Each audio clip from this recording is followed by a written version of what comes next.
Dulu, ketika saya mendatangi kubur Abah Gurus Kumpul, saya datangi tuh kubur Abah Gurus Kumpul, kubur Abah Gurus Kumpulnya bergoyang.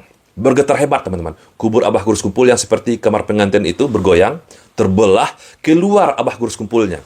Bangkit dari kuburnya, dan mencium lutut kaki saya. Kalian bisa bayangkan, Abah Gurus Kumpul bersimpuh di hadapan saya, dan mencium lutut kaki saya.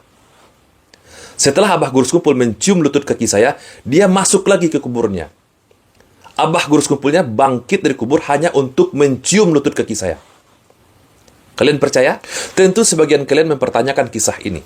Bahkan mungkin sebagian dari kalian menyatakan ini adalah sebuah penghinaan yang besar kepada Abah Gurus Kumpulnya. Kalian marah kepada saya. Jika kalian marah, jika kalian tersinggung, apalagi orang yang mencintai Nabi kita Nabi Muhammad SAW. Siapakah mau dikubur hidup-hidup? Video barusan viral, teman-teman. Dan saya pasti ketika ada video-video seperti ini akan membahasnya, dan pasti saya akan angkat suara juga bagaimana tanggapan saya dengan pengakuan-pengakuan halu seperti ini. Saya menyebutnya halu, yang dimana itu mengaku-ngaku sebagai wali, mengaku bertemu dengan wali fulan, dan saya menyebutnya ini sebagai suatu khurafat. Siapapun yang bercerita seperti ini pasti khurafat, teman-teman. Kenapa harus khurafat? Karena ini cerita halu. Saya tidak mungkin percaya terhadap cerita seperti ini. Apalagi menyatakan orang yang mengaku-ngaku bertemu dengan si fulan itu bangkit dari kubur. Setelah bangkit dari kubur, dia cium lutut. Setelah selesai mencium lutut, dia kembali lagi pada kuburannya.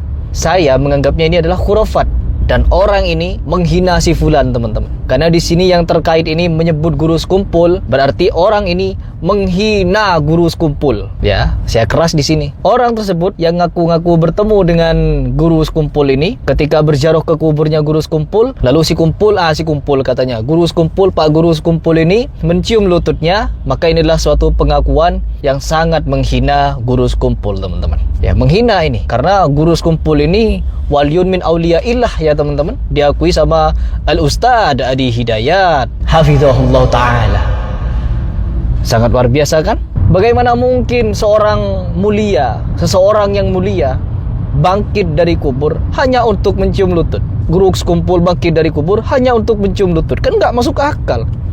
Seharusnya kalau bisa bangkit dari kubur, berikan penjelasan seperti apa alam akhirat itu, sudah di mana sekarang dia. Begitu. Terlebih apabila Nabi Muhammad SAW yang bangkit dari kubur, kan Gurus Kumpul ini juga pernah bercerita khurafat tentang dirinya yang dijumpai Nabi dari bangkit kubur itu, ya.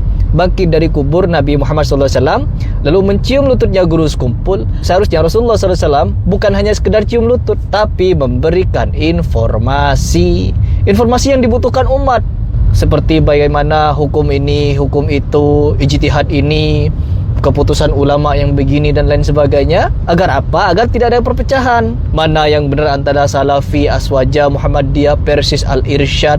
Mana nih yang benar? Harusnya Nabi Muhammad SAW memberikan informasi itu, teman-teman.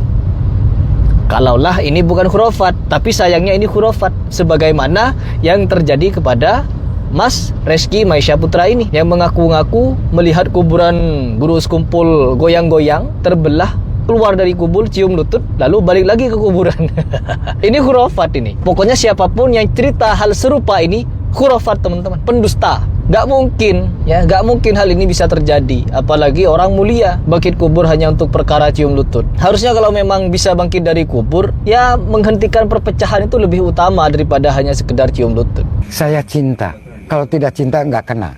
Ya gitu ya. Karena cinta. Karena saya diperintah Allah.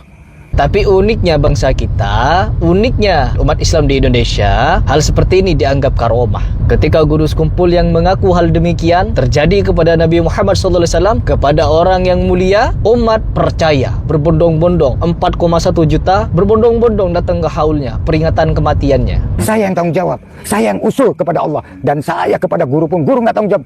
Dirampok sama saya. Luar binasa. Tapi ketika Mas Maisha Al-Fatih ini mengaku sedemikian rupa juga, umat-umat berbondong membuli beliau. Tidak percaya kepada beliau. Ya, begitulah. Kan yang hanya bisa main wali-walian nih mereka, teman-teman. Jadi mereka ketika bermain jadi wali-walian, jadi mau cerita apapun dipercaya. Keramat, teman-teman. Di dalam kitab memadahkan kemaluan kita itu digelemen seton. Abah guru kada pernah, seumuran kada pernah. Itu keistimewaan Abah Guru Skumpul. Siapakah mau dikubur hidup-hidup? Sekalipun kebanyakan oknum-oknum Kiai Sontoloyo terciduk cabul dan lain sebagainya, masih percaya mereka kalau itu adalah suatu karomah. Kemaluan kita itu digelemen seton. Abah Guru kada pernah, seumuran kada pernah. Itu keistimewaan Abah Guru Skumpul. Tapi kembali lagi pada pembahasan, ini hanya sekedar cerita, teman-teman. Jadi Mas Maisha Al-Fatih ini bercerita kalau dirinya pernah datang ke kuburannya Guru Skumpul, lalu kuburan itu terbelah, goyang-goyang, Guru Skumpulnya bangkit dari kubur dan cium lutut. Hanya sekedar cerita. Sebagaimana Guru Skumpul pernah bercerita bahwa Nabi Muhammad SAW ketika Guru Skumpul berziarah bangkit juga dari kubur. Sama-sama cerita. Tapi apakah cerita ini bisa dibenarkan? Keduanya sama-sama halu. Ya, keduanya sama-sama halu. Ya Allah, tidak dapat dipercaya, teman-teman. Jadi jangan salah, meskipun saya kenal siapa Maisha Al-Fatih, tapi saya tidak percaya dengan cerita khurafat seperti ini. Sebagaimana saya tidak percaya dengan Guru Skumpul ketika dia halu bercerita Nabi Muhammad SAW keluar dari kubur, saya tidak percaya. Seperti itulah pokoknya. Tapi kalau bagi kalian yang mau percaya, silahkan. Saya tidak punya hak untuk melarang kalian tidak percaya. Ya sebenarnya ini adalah sarkas ya. Video tersebut adalah sarkas yang dimana apabila kalian tidak percaya dengan cerita Maisha Al-Fatih ketika melihat makam Guru Skumpul terbelah, lalu Guru Skumpulnya bangkit kubur, cium lutut, lalu balik lagi ke kuburnya, itu sarkas. Yang dimana ditujukan kepada pengakuan Guru Skumpul yang melihat Nabi Muhammad SAW bangkit dari kubur.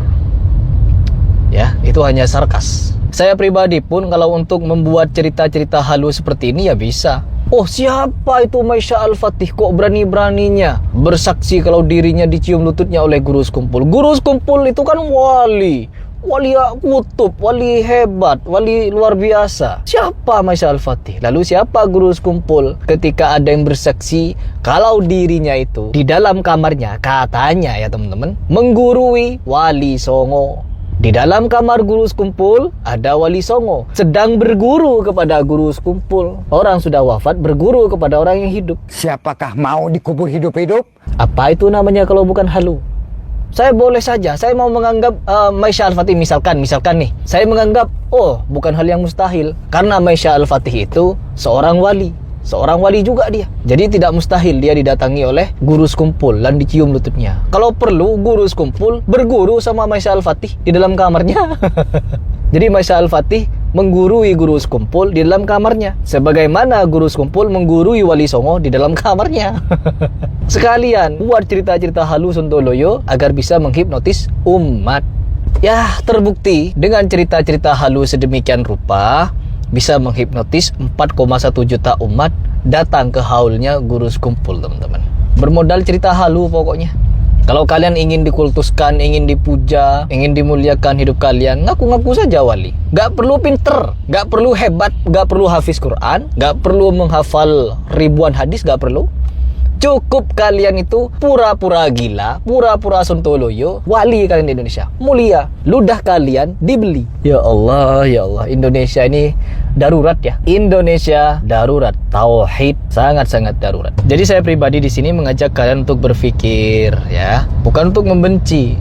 Karena yang saya bantah bukan orangnya, tapi fatwanya, ceritanya, takhayulnya, bid'ahnya, khurafatnya, dan nyanyanya yang lain. Itu yang kita bantah, bukan membahas kepribadian orangnya. Kalau kita membahas kepribadian orangnya ya salah, nggak boleh. Yang kita bahas adalah khurafatnya dan nyanyanya yang lain. Silahkan kalian berpikir. Kalau tidak mau mikir, nggak tahu saya mau komentar apa sudah.